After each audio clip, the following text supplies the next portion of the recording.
नमस्कार साथियों, मैं सुनील बालियान भारती आज फिर एक खास विषय पर आपसे बात करने आया हूँ। जैसा कि आप सब जानते हैं कि नरेंद्र मोदी जी हमारे देश के प्रधानमंत्री हमारे देश के लिए एक बहुत बड़ा पैकेज लेके आए हैं। कितना बड़ा पैकेज? 20 लाख करोड़ रुपए। इतना बड़ा झूठ दुनिया के सामने ये लोग बोलते हैं, इतना पागल लोगों को बना रहे हैं कि उसको समझ पाना बहुत मुश्किल है। अगर हम कल का न्यूज़पेपर देखें तो उस न्यूज़पेपर के अंदर एक चीज़ दिखाई गई है कि भारत का जो राजकोष है उस पर सिर्फ 2 लाख करोड़ रुपए का प्रभाव पड़ेगा। बाकी के 18 लाख करोड़ रुपए कहाँ जाएंगे? बाकी के 18 लाख करोड़ रुपए जो बड़े व्यापारी हैं उन लोगों को बिना ब्याज के दिए जाएंगे बैंक के द्वारा, ताकि वो अपना व्यापार कर सके और फिर नीरव मोदी की तरह यहाँ से पैसा लेकर के गबन कर करके भाग जाए। सिर्फ इसीलिए वो पैसा दिया जाता है।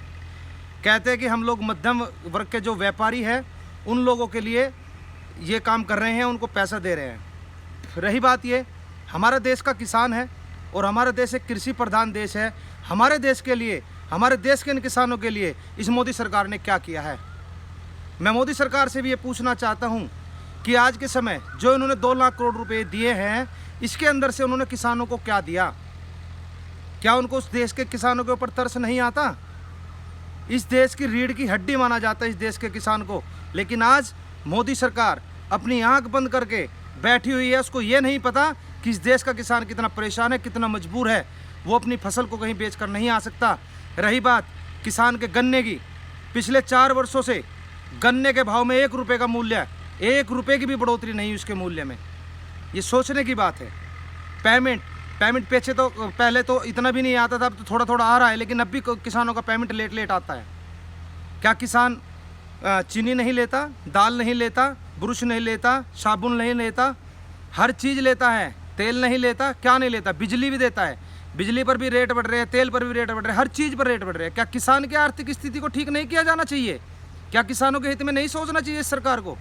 अगर ये सरकार इस पैसे में से 10-10 हज़ार रुपये अगर किसानों को दे देती तो उनकी स्थिति, जो घर में उसके दिक्कत है, अब जो उसकी बुआई चल रही है ईख की, गन्ने की, बाकी सारे कार्य कर रहे हैं, तो उसमें कितना सहयोग मिलता उसको। लेकिन सरकार को तो किसानों के बारे में सोचना नहीं है, क्योंकि अगर इन्होंने किसानों की स्थिति को ठीक कर दिया तो इनको वोट कौन देगा?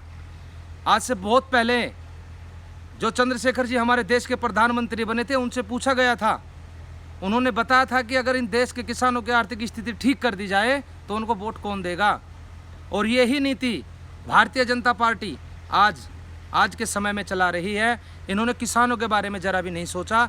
अगर उसमें से 1 लाख करोड़ रुपए इस देश को दिए होते तो गरीबों की स्थिति में, और जो हमारे किसान भाई है, किसान भाइयों के बारे में सोचा होता तो इनकी स्थिति ठीक हो गई होती।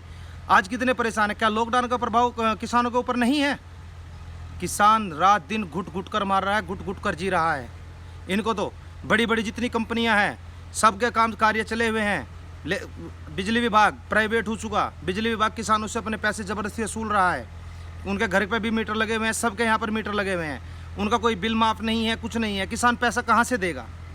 आप ही बताइए दोस्तों।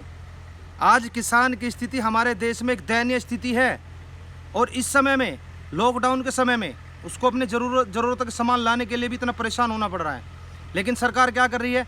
बड़े बड़े उद्योगपतियों को रात दिन उनके बारे में सोच करके उनको पैसा दे करके उनको और धनवान बनाती जा रही है, और किसान को और नीचे गिरती जा रही है। आज हमारे देश का किसान इतना हताश है, इतना मजबूर है कि वो एक ट्रैक्टर लेने के लिए भी उसके पास पैसा नहीं है। पैसा कहाँ से आएगा? उसकी ज़मीन से आएगा, जब ज़मीन उपजाऊ होगी। लेकिन उससे पहले ज़मीन में जब मेहनत करेगा, पहले उसकी घर की आर्थिक स्थिति ठीक हो, जब उसके घर में खाने का राशन नहीं है, अगर वो फसल पैदा कर देता है, उस फसल को कहाँ बेचे जा करके? अब मंडियाँ खोल दी, मंडियाँ वाले अपने भाव से, अपने हिसाब से अपने हिसाब से उसका सामान ले रहे हैं। क्या किसान की जो पैदावार है उसका कोई मूल्य नहीं है? क्या किसान की मेहनत का कोई मूल्य नहीं है सरकार के सामने? सरकार को हमारे देश की किसानों की स्थिति को ठीक करना चाहिए। और साथियों, मैं कहता हूँ कि मोदी सरकार अगर इस देश के किसानों के बारे में नहीं सोचेगी और किसानों के हित के बारे में नहीं सोचेगी तो आने वाले समय में 2024 में ये किसान इस सरकार को बता देंगे कि तुम इस देश के लायक नहीं हो। दोस्तों, आज के लिए इतना ही। जय हिंद, जय भारत।